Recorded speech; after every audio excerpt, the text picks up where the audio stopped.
आज की वीडियो में हम 10th का एक टॉपिक फंक्शनल ग्रुप उसके बारे में डिस्कस करेंगे। तो सबसे पहले हम क्या करते हैं कि CH4 ये जो फार्मूला होता है वो होता है मीथेन का। क्योंकि ये बेस है इसलिए मैं पहले आपको ये बता रही हूँ। CH4 methane, C2H6 ethane, C3H8 propane,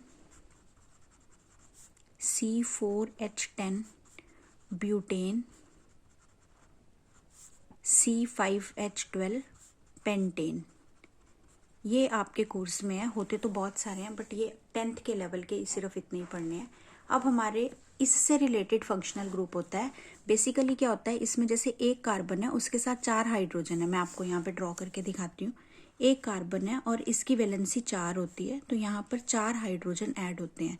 but functional group जब लग जाता है तो उस केस में एक हाइड्रोजन यहाँ से रिमूव हो जाता है और जिस फंक्शनल ग्रुप को हमने यहाँ पे ऐड करना होता है वो यहाँ पर ऐड हो जाता है। तो सबसे 4 हमारे फंक्शनल ग्रुप हैं। जो फर्स्ट है वो है अल्कोहल, दूसरा है कार्बोक्सिलिक एसिड, तीसरा है एल्डिहाइड्स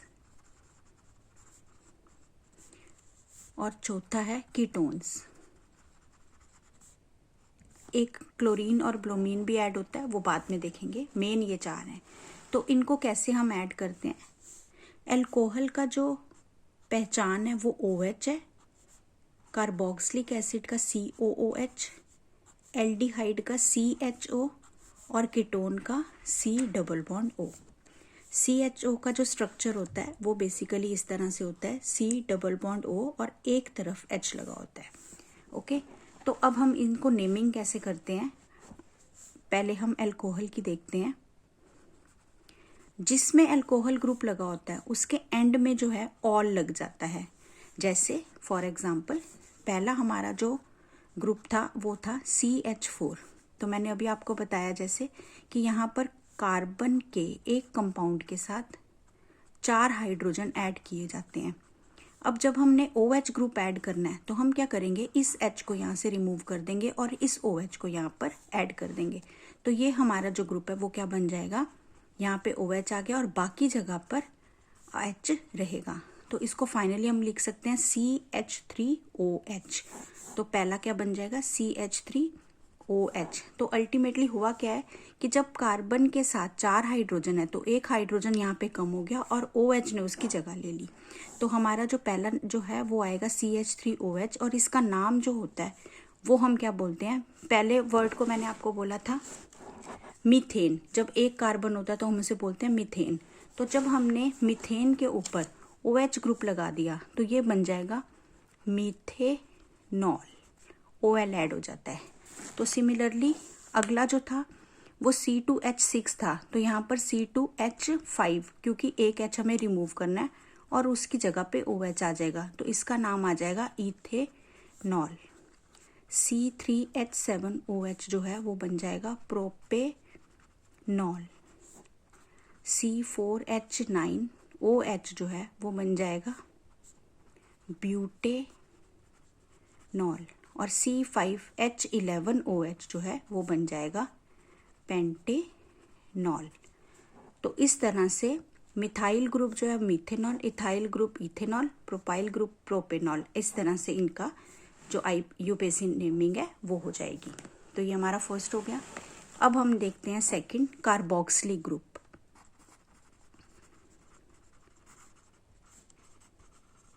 कार्बोक्सिलिक ग्रुप में COOH तो आता ही है, तो एंड में जो वर्ड होते हैं जैसे मिथाइल इथाइल ग्रुप के साथ जब होता है तो वो क्या बना जाता है, ओइक एसिड। ये कैसे बनेगा देखिए। अब देखिए COOH जो ग्रुप है वो मैं अगर इसको आपको स्ट्रक्चर बताऊं तो C डबल बॉन्ड O और OH लगा होता है। तो कार्बन की जो वैलेंसी है वो 4 है, तो 1 2 3 तो ऑलरेडी हैं, तो रह क्या गया, सिर्फ एक। अगर मैं यहाँ पर पहले ही CH3 लगा दूंगी तो कार्बन के तो 2 कंपाउंड्स हो जाएंगे, तो इस तरह से मिथाइल ग्रुप तो यहाँ पे रहेगा नहीं, तो हम यहाँ पर सिर्फ क्या लगाएंगे, H। तो जब हम इसको कंबाइन रूप में लिखेंगे तो हम लिख देंगे HCOOH। तो पहला ये बन जाएगा, इसका जो नाम है वो क्या बनेगा, मीथेनोइक एसिड, क्योंकि इसमें एक कार्बन है और एक कार्बन वाले को मीथेन कहते हैं, तो यहाँ पे कार्बोक्सिलिक ग्रुप है, इसलिए इसका नाम बन गया मीथेनोइक एसिड। नेक्स्ट CH3COOH, इसमें कार्बन के दो कंपाउंड्स हैं, दो कंपाउंड्स वाले को इथाइल ग्रुप बोलते हैं, तो यहाँ पर क्या आ जाएगा इथेनोइक एसिड। इसी तरह से C2H5COOH जो है वो बन जाएगा प्रोपेनोइक एसिड। फिर C3H7COOH ये बन जाएगा ब्यूटेनोइक एसिड। और जो लास्ट है वो बन जाएगा C4H9COOH। यहाँ पर कार्बन के 4 और 1 5 बन गए, तो ये बन जाएगा पेंटेनोइक एसिड। ये आईयूपीएसी नेमिंग हो गई। नेक्स्ट ग्रुप है हमारा एल्डिहाइड्स। एल्डिहाइड्स में जो है वो क्या आता है, एल्डिहाइड्स का जो है CHO है, और जो भी वर्ड जहाँ पे भी ये ग्रुप लगा होगा उसके एंड में अल लग जाएगा। मिथाइल, इथाइल, प्रोपाइल सब ग्रुप में अल एंड में आ जाएगा। तो हम पहला बनाने की कोशिश करते हैं इसमें। यहाँ पर क्या है, डबल बॉन्ड O और एक तरफ H, तो यहाँ पर भी 1 2 3 बॉन्डिंग तो यहाँ पे बिजी हैं, तो यहाँ पर एक ही रह गई। तो यहाँ पर हम क्या करेंगे, यहाँ पर हम क्या लगाएंगे H, तो ये क्या बन जाएगा HCHO। तो ये पहला बन गया, तो इसका नाम क्या आ जाएगा मीथेनल। अब यहाँ पे H की जगह पे CH3CHO, तो नेक्स्ट ग्रुप बन जाएगा वो आ जाएगा इथेनल। C2H5CHO propanal.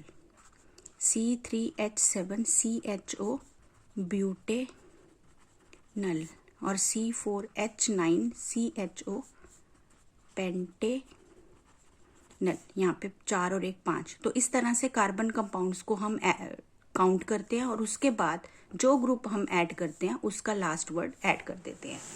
लास्ट जो है वो हमारा आता है कीटोन्स। कीटोन्स का एंड में जो है वो आता है नॉन, NONE, नॉन। अब कीटोन्स का पहले हम देखते हैं स्ट्रक्चर क्या है। उसमें क्या होता है, C डबल बॉन्ड O होता है, तो यहाँ पर 2 वैलेंसीज खाली हैं।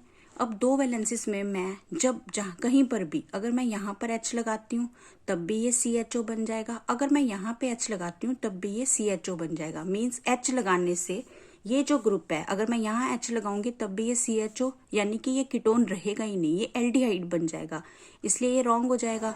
तो हम चाह कर भी डबल बॉन्ड O के साथ कीटोन ग्रुप में यहाँ पर H नहीं लगा सकते, क्योंकि इसका जो बेसिक ग्रुप है वही चेंज हो जाएगा।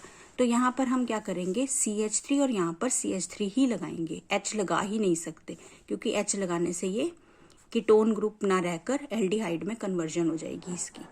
तो अब यहाँ पर हम कार्बन कंपाउंड्स काउंट करते हैं 1 2 3, तो कितने हो गए 3 वाला जो है वो क्या होता है प्रोपेन। तो 3 वाला अगर ये प्रोपेन है तो इसको हम जब लिखेंगे तो ये क्या बन जाएगा प्रोपेनॉन। नेक्स्ट जो है, और अगर इसको हम सिंपल वे में लिखना चाहें तो आएगा CH3COCH3, तो इसका नाम क्या आएगा प्रोपेनॉन। नेक्स्ट जो है, इन दोनों में से कहीं पर भी C2H5 ग्रुप लगाएंगे, बाकी जो है वो सेम रहेगा। तो ये हमारे पास क्या आएगा 1 2 और 2 4, तो ये क्या बन जाएगा ब्यूटेनॉन। इसी तरह से C2 की जगह पे C3H7 हो जाएगा और COCH3 आएगा, तो ये आ जाएगा पेंटेनॉन।